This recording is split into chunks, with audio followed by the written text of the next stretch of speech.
Welcome back to the Trotter Chatter podcast, and we are doing our Charlton preview. Joined as usual by Ben. How you doing, pal? I'm doing good, mate. Looking forward to it as always. Good result on Tuesday, wasn't it? Yeah, terrifying again. Loved Yeah, it. doing it the Bolton way as usual. And we're also joined by Louis Mendez from Charlton Live. How you doing, bud? Yeah, not bad, Ryan. Thanks for having me on. How are you? I'm not bad. I hope our northern dulcet tones don't offend you too much. That's all right. We've had two Manchester-based managers in a row now, so I'm getting used to the translations. Yeah. We're sort of a blend of everything over here, to be honest. We've got Wigan, we've got Manchester, we've got Preston. It's just a mess. So Charlton Live, sort of tell us a bit about that. Then how did you come about? Well, it's genuinely been going longer than I've been involved. There was something called Charlton Chat, which was a radio show in the 80s. That sort of started the whole Charlton broadcasting thing, and I think we're like a love child of that was going about, I don't know, 15, 20 years ago. Had a break, came back, and then I myself joined maybe about 10 years ago. And yeah, in that time we've moved from a live show to a podcast. Now we've gone back and we sort of live stream on YouTube and do the podcast as well. So yeah, we've been around for a very long time. Wow, yeah. Well, we've only been it was about a year and a half now, something like that. Yeah, We're coming up to that. Yeah, we're very young, but we like to think we've made enough noise to stick around. So obviously, Charlton Athletics, your club, sitting 13th in the table at the minute. 5 wins, 5 losses in 13 games. How you? What are your thoughts on your start? It's been a bit of a mess really in terms of there's so much to tell you in a short space of time. But Dean Holden was the manager at the start of the campaign. He came in sort of December last year. Had a reasonable second half of last season. Did enough to take us away from the relegation zone. In that time, he was sort of brought in by the guys who eventually took us over in the summer. They were sniffing around in December, January as well. Were sort of half installed, brought in their own management team, and then the deal was off, so they all left, and Dean was stuck here. Then the deal was back on in the summer, so we got taken over by a group led by Charlie Methven, who you guys might be familiar with from his time at Sunderland. If you ever watched the Sunderland Till I Die Yeah, documentary, he was the guy that mainly has the mick taken out of him for wanting to play electric dance music. But obviously, there was a lot more to him than that just there, and he was like the an executive director there. Not popular with the Sunderland fans at all. He's come in at Charlton, brought together a consortium. There's a few sort of American bods, one of which we've seen at a few games recently as well, who are fronting up the money for it. And then Charlie and his team are sort of leading things over here and effectively running the club for them. And Dean was their man, so it was a bit of a surprise that the fact that he was sacked so early. Not based on the performances. We won our first game against Leyton Orient, but after that we were really poor. Lost our next 5 in all competitions, including 4 in the league. So we were the first team to sack their manager this season, which is always nice to be first at something, isn't it? And I wasn't overly sad in terms of football to see Dean go. Obviously he's a really nice bloke and that, but other than the timing, which was a bit of a surprise, you could see that we had some problems from last year, which were a bit of a hangover, defensive mainly, and they were costing us in the early part of the season. We've been scoring goals okay, but defensively we've been a bit of a problem. So Michael's come in, and to an extent, it felt like he's shored us up a little bit. We had conceded slightly fewer goals than it felt like we were under Dean, but also we'd had a few players coming in back from injury, and we'd signed some players at the end of the window, which meant we were a lot stronger overall when Michael came in. And yeah, he steadied the ship. I think we were 7 games unbeaten, 6 of which came under Michael, one of which was under the interim manager Jason Pearce. Up until we went to Lincoln last night, where a honeymoon period ended quite abruptly. And despite playing really well for 20 minutes, we absolutely fell apart. And defensively, we've returned to being the problematic side that we appear to be. So yeah, it's been a mixed bag at the start of the season. Michael came in has helped us a little bit. But then last night, I think would have been a bit of an eye opener for him, as well as obviously the fans who made the way up to Lincoln.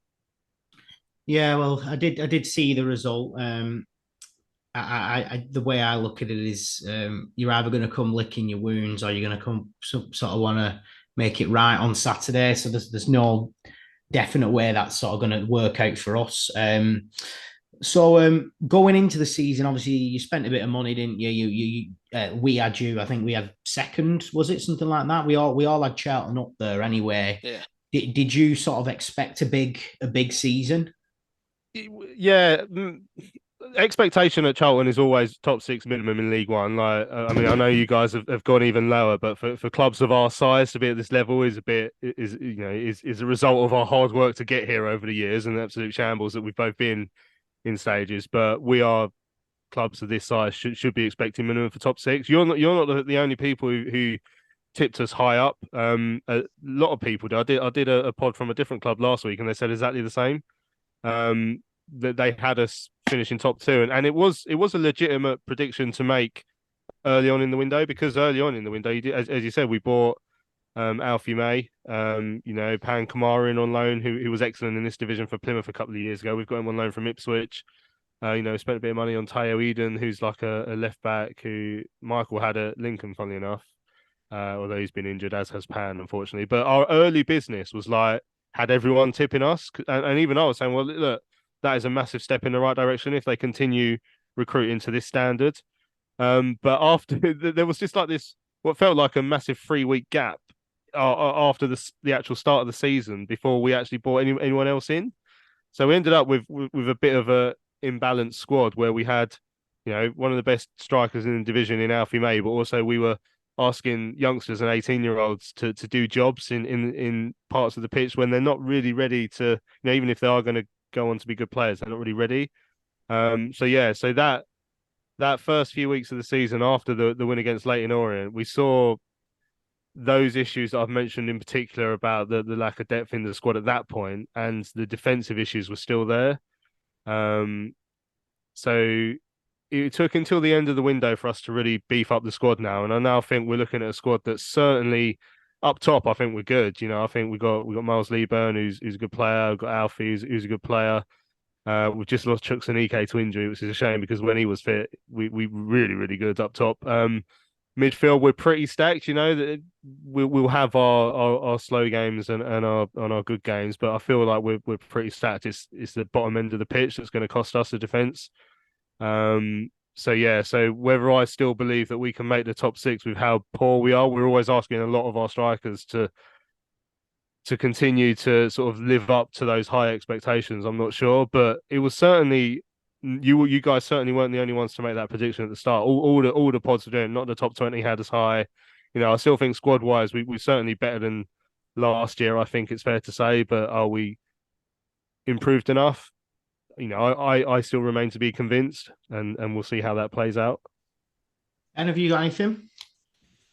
Yeah, I mean, what are your thoughts on the new manager? Do you reckon he's, aside from last night, do you reckon he's going to be the person to actually try and take you up the league? Well, one thing he certainly has done since he's come in is he learned to play to our strengths a little bit, and it is quite hard to compare Dean Holden and Michael Appleton because purely of the personnel they had available to him. As I said, like the majority of those players to beef up our squad came in on deadline day, and Dean got sacked 4 or 5 days before deadline day, so he didn't have that depth at all. He didn't have Chuks or Miles Leeburn back from injury, so he was playing with a slightly different hand. But I do think Michael has spoken about understanding our strengths, which was he puts it a nice way. He says that we don't really have the profile of squad to sit back on a lead, which is really nice way of saying you can't trust our defence to sit back. So when we're leading 2-1 against Exeter, or when we're leading 1-0 against Reading, we don't sit back and try and hold it. We go and get the 4 goals, which obviously was the right way to do it. Last night it will be his first test. How he reacted to that, when I spoke to him after the game, he was sort of referencing he was a bit surprised by some of the, I don't know, like determination of his side and the belief in them. So, and that was certainly an issue we had last season. I think there was some players who thought we'd done enough just surviving in League One and some players who, yeah, just weren't good enough. So whether he learns anything from last night, and he looks at the way we conceded goals last night, which was just incredibly bad.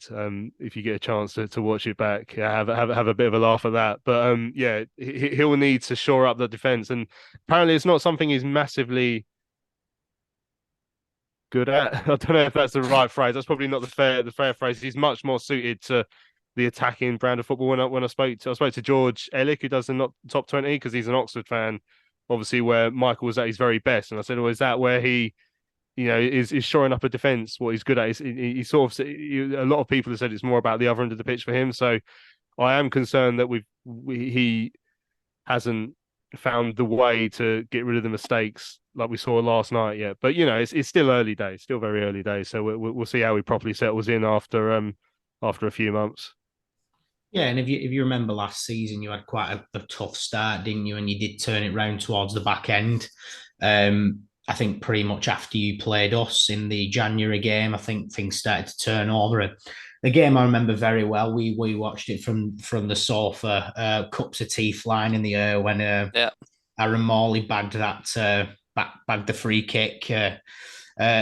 Home leg was a Bolton win as well, wasn't it, for us? Yeah. 3-1, was it? 3-1, yeah. I don't remember the game that well, to be completely honest. Neither do I. I remember it well.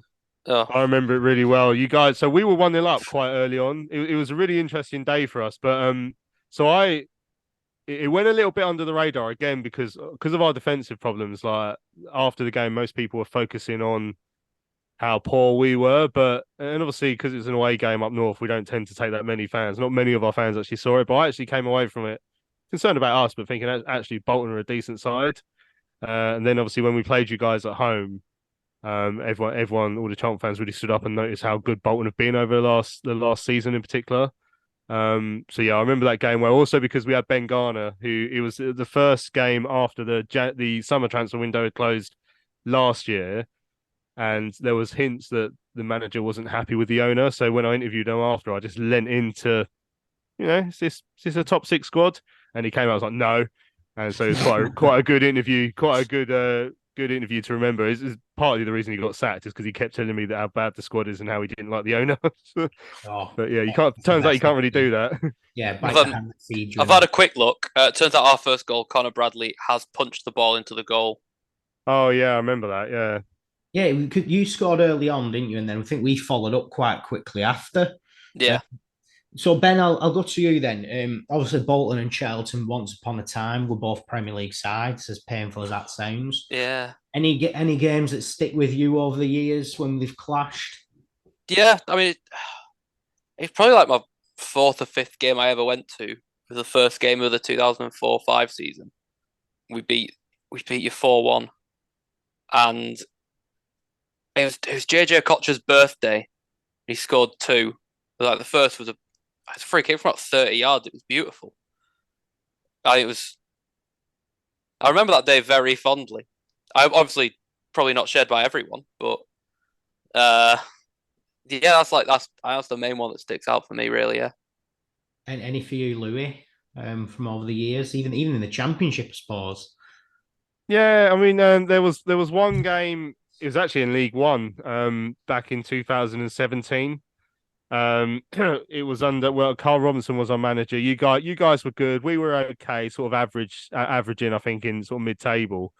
And we were down to 10 men very early on. Lewis Page got sent off on 10. I remember seeing a couple of Charlton fans I knew getting kicked out for their arguing with the referee at the time. And you scored from the free kick, Zach Clough. I'm just looking it up now. I do remember that goal, actually. Yeah, so we were 10 minutes in, 1-0 down to 10 men, and we ended up winning 2-1. And it was just like an amazing comeback, and we held on for the whole second half. Like we were 2-1 up at half time, held on for the whole second half. And it was just a remarkable like backs against the wall result. So that's probably one of my few fond memories. I'm thinking that might be the only time I've seen us win up at your place. We haven't had the most emphatic recent No, record. Yeah, I can't recall anything recent. I think yeah. that The only other Josh. time we've won this century at your place was in 2002 in the Prem. So yeah, Okay. Bodes well, I suppose. Take what we can. Uh, so looking at your squad, then obviously Alfie made a big signing, a goal scorer, and he is providing even when you're not winning. Who are the players we need to be looking out for on Saturday? yeah. So yeah, as you say, Alfie's been excellent. I think 9 goals now in 9 games. We never have strikers like that. So that's so impressive. And he does have a lot more to his all round game. But yeah, the guy who I will say has been in form up until last night, where you see players being doubled up on. Last night was potentially a tripled up on Corey Blackett Taylor, who's our left winger, sort of left wing forward, and he's rapid, he's quick, and he's your classic League One winger. Maybe in the first half of last year and the second half of the season before, we're all saying like he's got this all, but has he got the end product to go with it? But he's added that now as well. He ended up getting, I think, 8 goals last season and maybe 4 or 5 assists. He's up to 6 assists already this season, and I think 3 or 4 goals. Like he's absolutely flying on the left hand side. And like he's one of those players who is very consistent in that he can beat his man. And like I say, now that he's added the crossing and the goals to it, then yeah, he really can be on his day unplayable. I recommend if you check out our game against Blackpool, if you can find the highlights on YouTube from a couple of weeks ago and just see the goal he scored to equalise for us, just absolute screamer, cutting on his right foot, curler, top corner, and he's got that ability now, which I'd say even a year ago perhaps he didn't quite have. So yeah, he's our danger man up top. Our danger men in defence are all of them, but not in the way that you'd imagine. Like they're dangerous for us, unfortunately. That's good. From an outsider looking in, then what are your thoughts on Bolton? How do you feel about the game? Yeah, so obviously I haven't seen you guys play this season yet, but as I mentioned earlier, I was so impressed with what I saw last season up at your place. You had this like swarming mentality every time there was a turnover, the way you sort of rushed forward like in numbers, I thought was excellent. And when you came to us, you look a cut above. Like so, I was chatting with someone last night after the game at Lincoln. I was sort of saying like, we're trying to work out if we're playoff contenders or not. Um, and I was saying like if we are to be a playoff side, like we would absolutely scrape in. Whereas, like, because I was comparing us to you guys, actually, I say when you see how Bolton played us last season, home and away, like you don't see us really dominate games like that, and or look like we've got that extra step in quality. I was hoping that maybe this year we would be more in that direction because, like I say, attacking we've probably upped it a bit, but defensively and control of the midfield we're not. So assuming you're as good as you were last season, you picked up a couple of dodgy results. I was absolutely stunned to see you lost at home to Carlisle a couple of weeks ago. No. We don't need that. Yeah, We don't need reminding. yeah. That so I'm like everyone's sort of saying, you're sitting in fourth. This is a proper litmus test now on Saturday to see where we really are. I'm trying to think if we've actually played anyone that good and how we've compared to them. So we lost away at Oxford, and for 45 minutes they absolutely battered us. Second half we were back in it a little bit. Peterborough, yeah, we were pretty even with them, but we lost to them. Blackpool were doing reasonably well, but we had a poor 45 against them. Stevenage, poor 45. Like none of the teams in the sort of top half, and maybe Wickham, who obviously we beat a few weeks ago. Again, that was only a good 45 minutes, really. None of them have we really like overrun or anything like that for long, consistent periods of the game. So that's why I think Saturday, if Charlton can do that, then maybe we'll feel differently. But I go into games against Bolton currently not feeling very positive because, like I say, I liked the way you've played certainly last season and maybe the the game at the end of the season before as well. So, could I push you for a score prediction then? Yeah, well, it won't be 0-0. I'll tell you that. We concede goals, but we do score them. I don't like to be negative, so I'll go for maybe like something exciting, like a 2-2. 2-2, I like it. If you would have asked me before we played Wickham, I might have predicted a win to Charlton. We showed a bit. We showed a bit last night. We showed that we lost 2-0 lead basically, and we switched on rather than crumbled after that. So I will go with a 2-1 victory to Bolton Wanderers. Same as last year. This year, technically, last season. Go on, Ben. What have you got for us? You said like I've been cooking this up all day. I've got some mad score. I know the exact second the goals are going in. Yeah. I can give it a go. I think it's going to be 2-0 Bolton. Ooh. I think with as much as we conceded 2 yesterday, having Santos back in the team, Toll and Forrester played well yesterday. I've finally remembered his name, Raksaki, who had last season. Raksaki. I was racking my brains. My brains. He's who I was terrified of. I'm a bit terrified of Blackett Taylor now after what you said, but I reckon 2-0. It'll be 2 for Cameron Jerome. Anyway, before we finish, we like to play this game. So it's like a played for both sides tennis. So basically, I'll say someone who played for both Bolton and Charlton, then you try and hit back. So if I opened with Dorian DeViet.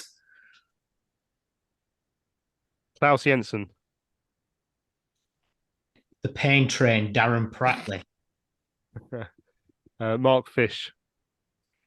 Ben Amos.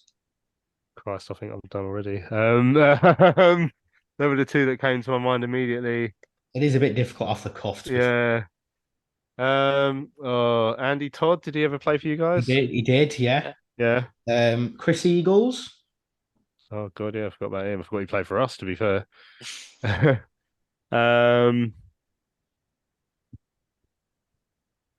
Nearly would have been able to say Idaker Johnson because we were linked with him back in the day, but I think that's probably when he did sign for you. Oh Christ. Tap out. Yeah, I'm going to tap out. I can't think of any more. There's probably hundreds. Right, I'll hit one at Ben then. Tal Benaim. Marcus Madison. Marvin Sordell. Laurie Wilson. Who have I got left now? Andrew Hughes. Anthony Barnes. Am I out? I think I'm out. Do I break the illusion here? Go on. That we're both looking at the exact same list? Maybe. Maybe. Have you thought of any more, Louis, while we've been... I'm annoyed I didn't get Marvin Sordell because I was just looking up a previous score between us while we were chatting, and I saw him scored for you guys in one game. No, I still can't think of any. I'm terrible at remembering No, I mean some of them were pretty deep clubs. Yeah, I've got one. Go on. Adam Chickson. I didn't know he played for you guys. I didn't know either. Yeah, one of the League Two lot. He was a left back. Oh, right. From Zimbabwe, apparently. I feel like you're making that up. No, I'm not, because he played for Charlton when they beat us 2-1 in 2017. Yeah, definitely played for us, yeah. All right, okay, fair enough. Well, yeah, anyway, Louis, thank you very much for coming on there. Appreciate it. And best of luck, Charlton, I suppose. But yeah, thank you very much. Appreciate it. And bring on Saturday. Cheers, yeah, enjoyed it. And yeah, let's hope for a good game on Saturday. Yeah, football will be the winner. Yeah, always is. Very, very rarely Charlton, so it might as well be football. Thank you very much. Cheers, mate.